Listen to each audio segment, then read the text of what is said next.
उमा सहित भगवान शिव का प्राकट्य, उनके द्वारा अपने स्वरूप का विवेचन तथा ब्रह्मा आदि तीनों देवताओं की एकता का प्रतिपादन।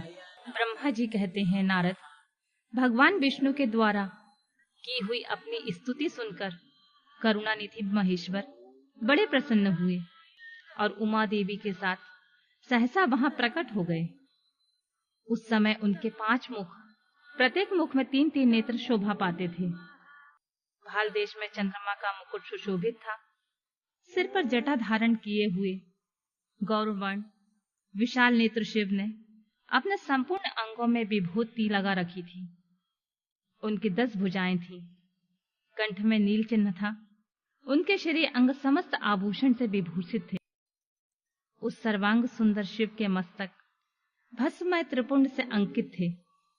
ऐसे विशेषणों से युक्त परमेश्वर महादेव को भगवती उमा के साथ उपस्थित देख मैंने और भगवान विष्णु ने पुनः प्रिय वचनों द्वारा उनकी स्तुति की। तब पापहारी करुणा कर भगवान महेश्वर ने प्रसन्नचित होकर उन श्री विष्णुदेव को शास्त्र रूप से वेद का उपदेश सुनाया। मुने, उसके बाद शिव ने परमात्मा श्री हरि को गुहा ज्ञान प्रदान किया। फिर उन परमात्मा ने कृपा करके मुझे भी वह ज्ञान दिया। वेद का ज्ञान प्राप्त करके कृतार्थ हुए भगवान विष्णु ने मेरे साथ हाथ जोड़कर महेश्वर को नमस्कार करके पुनः उनसे पूजन की विधि बताने तथा सदुपदेश देने की प्रार्थना की। ब्रह्मा जी कहते हैं, मुने, श्री हरि की यह बात सुनकर अत्यंत प्रसन्न हुए करुणा निधान भगवान शिव ने प्रीतिपूर्वक यह बात कही। सुरश्रेष्ठ गण, मैं तुम दोनों की भक्ति से निश्चित ही बहुत प्रसन्न हूं। तुम लोग मुझ महादेव की ओर देखो। इस समय तुम्हें मेरा स्वरूप जैसा दिखाई देता है वैसा ही रूप का प्रयत्न पूर्वक पूजन चिंतन करना चाहिए। तुम दोनों महाबली हो और मेरी स्वरूप भूता प्रकृति से प्रकट हुए हो। मुझ सर्वेश्वर के दाएं बाएं अंगों से तुम्हारा प्रादुर्भाव हुआ है।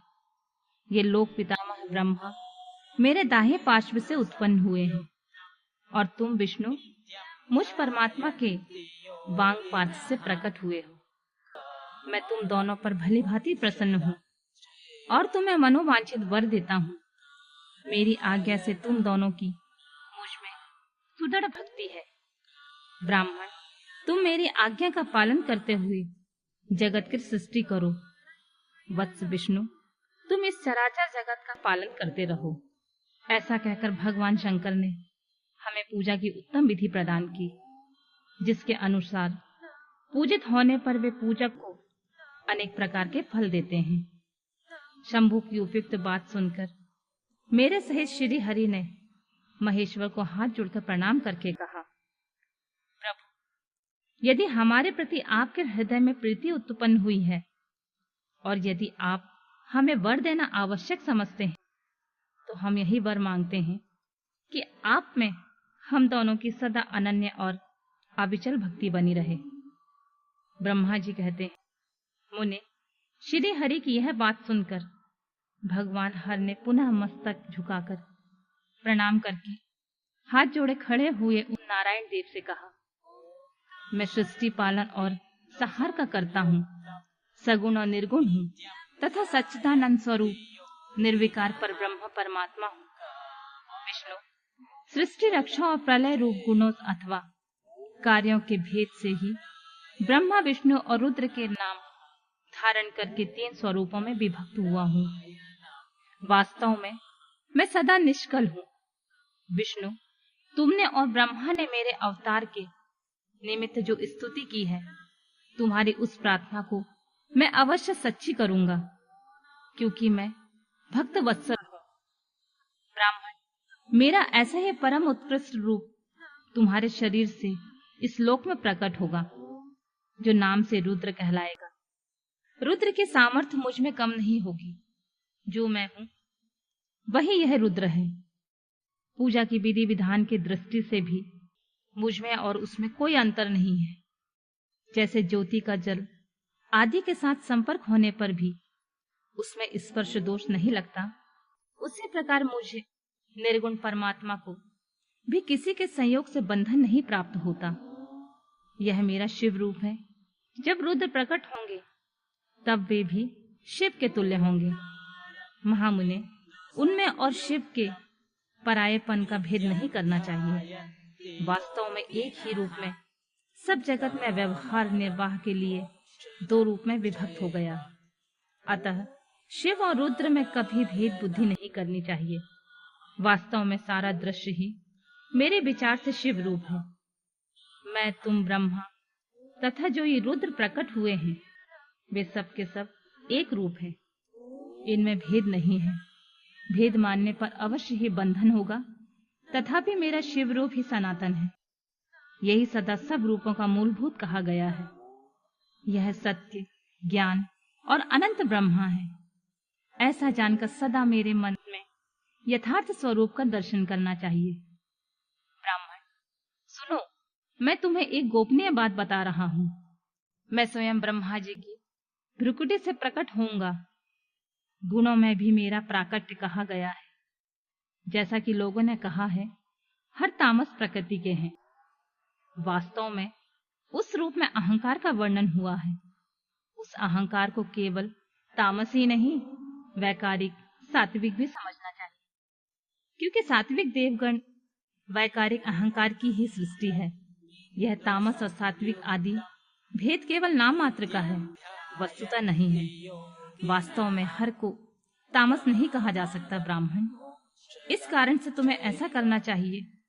तुम तो इस सृष्टि के निर्माता बनो और श्री हरि इसका पालन करें, तथा मेरे अंश से प्रकट होने वाले जो रुद्र हैं, वे इनका प्रलय करने वाले होंगे। ये जो उमा नाम से विख्यात परमेश्वरी प्रकृति देवी है, इन्हीं की शक्ति भूता वाम देवी ब्रह्मा जी का सेवन करेंगी। फिर इन प्रकृति देवी से वहां जो दूसरी शक्ति प्रकट होगी, वे लक्ष्मी रूप से भगवान विष्णु का आश्रय लेगी। तदंतर पुनः काली नाम से जो तीसरी शक्ति प्रकट होगी, वे निश्चय ही मेरे अंशभूत रुद्र देव को प्राप्त होंगी। वे कार्य सिद्धियों के लिए वहां ज्योति रूप में प्रकट होंगी। इस प्रकार मैंने देवी के शुभ स्वरूपा पराशक्तियों का परिचय दिया। उनका कार्य क्रमशः सृष्टि पालन और संहार का संपादन ही है। सुरश्रेष्ठ, ये सब के सब मेरी प्रिय प्रकृति देवी की अंशभूता हैं। हरे, तुम लक्ष्मी का सहारा लेकर कार्य करो। ब्राह्मण, तुम्हें प्रकृति के अंशभूता वाग्य देवी को पाकर मेरी आज्ञा के अनुसार मन से सृष्टि कार्य का संचालन करना चाहिए। मैं अपने प्रिय के अंशभूता परात्पर काली का आश्रय ले रुद्र रूप में प्रलय संबंधी उत्तम कार्य करूंगा। तुम सब लोग अवश्य ही संपूर्ण आश्रमों में तथा उनसे भिन्न अन्याय विविध कार्यों द्वारा चारों वर्णों से भरे हुए लोक की सृष्टि एवं रक्षा आदि करके सुख पाओगे। हरे, तुम ज्ञान विज्ञान से संपन्न तथा संपूर्ण लोकों के हितैषी हो। अतः अब मेरी आज्ञा पाकर जगत में सब लोगों के लिए मुक्तिदाता बनो। मेरा दर्शन होने से जो फल प्राप्त होता है, वही तुम्हारा दर्शन होने पर भी होगा। मेरी यह बात सत्य है, सत्य है। इसमें संशय के लिए स्थान नहीं है। मेरे हृदय में विष्णु है और विष्णु के हृदय में मैं। जो इन दोनों के अंतर को नहीं समझता, वही मुझे विशेष प्रिय है। श्री हरि मेरे बाएं अंग से प्रकट हुए, ब्रह्मा का दाहिने अंग से प्राकट्य हुआ है, और महाप्रलयकारी विश्वात्मा रुद्र मेरे हृदय से प्रादुर्भूत होंगे।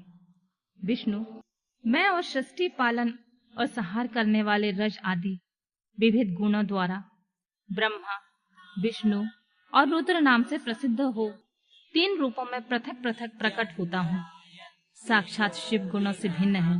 वे प्रकृति और पुरुषों से भी परे हैं। अद्वितीय, नित्य, अनंत, पूर्ण एवं निरंजन पर ब्रह्मा परमात्मा है। तीनों लोकों का पालन करने वाले श्री हरि भीतर तमोगुण और बाहर सप्त गुण धारण करते हैं।